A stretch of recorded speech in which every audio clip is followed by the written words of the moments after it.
Olha, diante dessa crise toda instalada em Brasília, o que todo mundo quer saber é o que vai acontecer daqui para frente.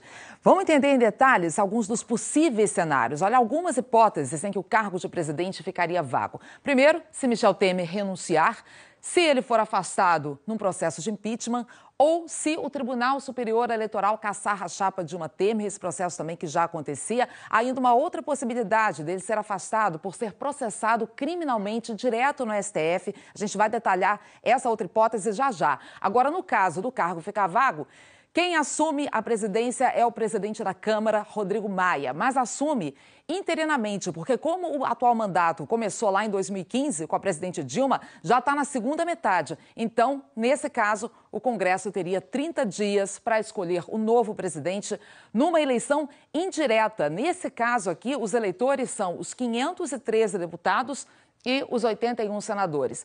E o voto é secreto. Essa eleição indireta funciona assim, tem uma primeira votação e ganha quem tiver maioria absoluta dos votos, ou seja, pelo menos 298 votos. Se ninguém conseguir, vai para uma segunda votação, onde, de novo, é preciso ter maioria absoluta. Se mais uma vez ninguém conseguir, aí vem uma terceira e última votação, em que ganha quem for o mais votado, mesmo que sem a maioria absoluta. Para essa eleição indireta, pode se candidatar qualquer brasileiro com 35 anos ou mais, filiado a algum partido político, que esteja com os direitos políticos em dia e que não tenha condenação por órgão colegiado, ou seja, não tenha uma condenação de segunda instância em diante, que é quando a decisão é tomada por um grupo de desembargadores ou de ministros do STF ou do STJ.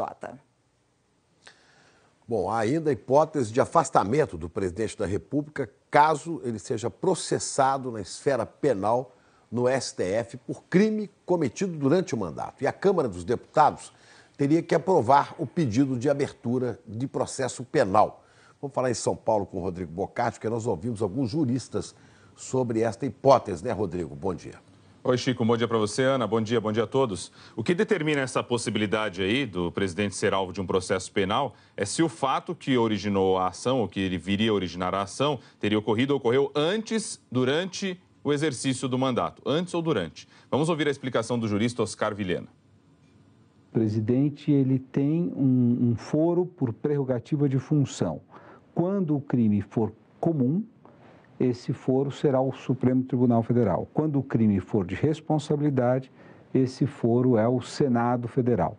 O que acontece, o que está se discutindo, é a ideia de que o presidente não pode ser objeto de uma ação judicial, de um processo, né, que seja alheia ao exercício da função presidencial. Então, se isso tivesse ocorrido antes dele assumir a presidência, ele não poderia ser processado, né? Ocorrendo dentro do seu mandato, né, que aparentemente é o que ocorreu, então aí a questão é a autorização para que ele seja processado. Essa autorização depende da Câmara dos Deputados. O professor Oscar Vilhena também falou da possibilidade de uma emenda constitucional para a realização de uma eleição direta. No caso de ocorrer uma eventual término do mandato, por qualquer que seja o caminho, né, a possibilidade de uma emenda à Constituição para que se tenha uma eleição direta também não pode ser descartada. Ou seja, esse não é o caminho que hoje a Constituição oferece. Mas isso não significa que numa situação de crise você não possa fazer uma mudança desde que ela seja feita corretamente dentro dos procedimentos. Estão aí, então, colocadas as possibilidades sobre possíveis desfechos desta crise, Chico e Ana.